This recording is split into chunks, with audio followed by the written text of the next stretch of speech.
SSRS Fundamentals. SQL Server Reporting Service is the reporting engine behind a huge share of enterprise dashboards and printed reports you've probably never noticed were built with it. This video covers 5 real interview questions on SSRS fundamentals and how the report server itself is actually put together. Let's begin. No prior SSRS experience needed, just general familiarity with SQL Server. What is SSRS, and what problem does it actually solve? SSRS is Microsoft's server-based reporting platform, designing, hosting, and delivering reports, from a printed invoice to an interactive web dashboard, all from one platform.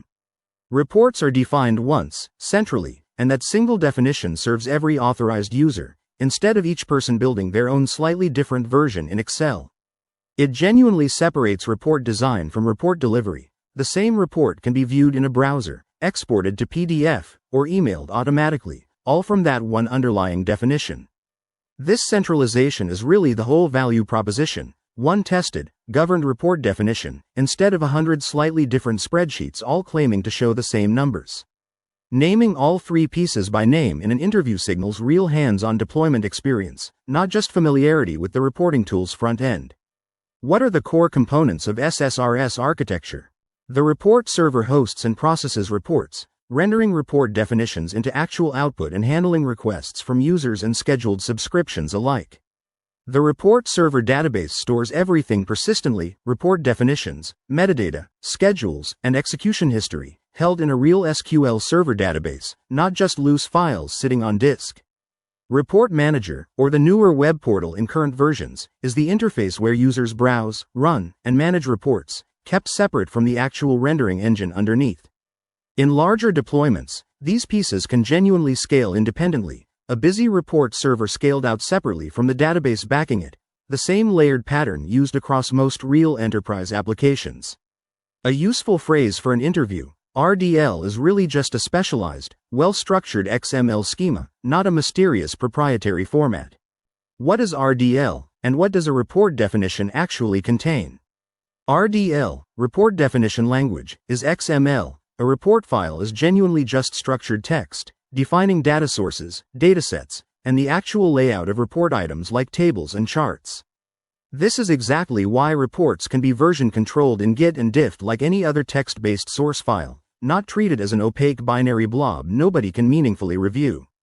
The detail worth naming in an interview: because it's just XML, a report definition can also be generated or modified programmatically, which is how some organizations build reports dynamically rather than only by hand in Report Builder. This distinction, workflow versus capability, is exactly the kind of framing that shows real production experience with both tools. What's the difference between Report Builder and SQL Server data tools? Report Builder is a standalone, business user-friendly tool, designed for analysts and power users to build reports directly without needing a full development environment installed. SQL Server Data Tools integrates reports into a genuine development project, living alongside source control and other database objects, in a real developer workflow. Both tools produce the exact same underlying RDL format. A report built in either one opens and deploys identically. The choice is really about workflow, not capability. Many real teams use both, business users iterating quickly in Report Builder, while IT manages version-controlled, higher-stakes reports through data tools instead. Being able to name these 3 stages precisely is often what separates a memorized definition from real troubleshooting experience. How does a report request actually flow through the architecture?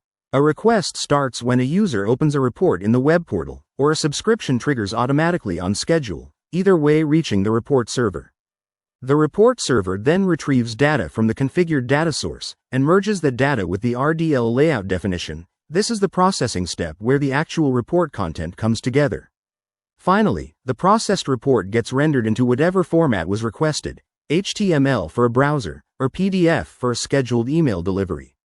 Understanding this flow, request, processing, rendering, as 3 distinct stages is genuinely useful for troubleshooting later, since a slow report could be slow at any one of these 3 stages specifically. You know SSRS fundamentals. That's SSRS fundamentals. What it is, the core architecture pieces, RDL as the underlying format, and how a report request actually flows through the system. Next video goes deeper into RDL and the full report lifecycle. If this helped, subscribe and see you in the next one.